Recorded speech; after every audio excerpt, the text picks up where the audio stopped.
এটা হচ্ছে কামারপুকুর কলেজ মোড়।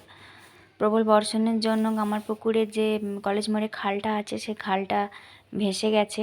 বাঁদিকে আছে কামারপুকুর কলেজ।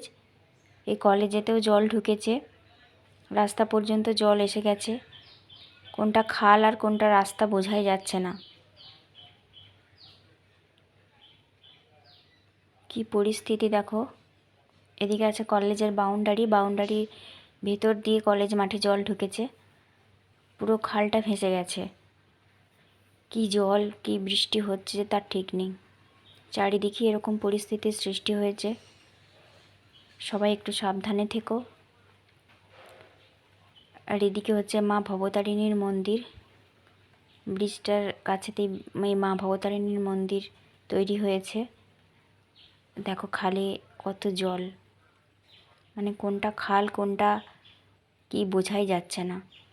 প্রচণ্ড জল, আর জলের তেমন স্রোতও তেমন, প্রচুর জল। এপাশে দেখো কেমন জলের স্রোত বয়ে যাচ্ছে, মানে দেখলেই গাটা শিউরে উঠছে। কি ভয়ানক দৃশ্য। সবাই একটু সাবধানে থেকো। সব জায়গাতেই এরকম পরিস্থিতির সৃষ্টি হয়েছে। জানি না আর কতদিন বৃষ্টি হবে। ভগবান সবারই রক্ষা করুক।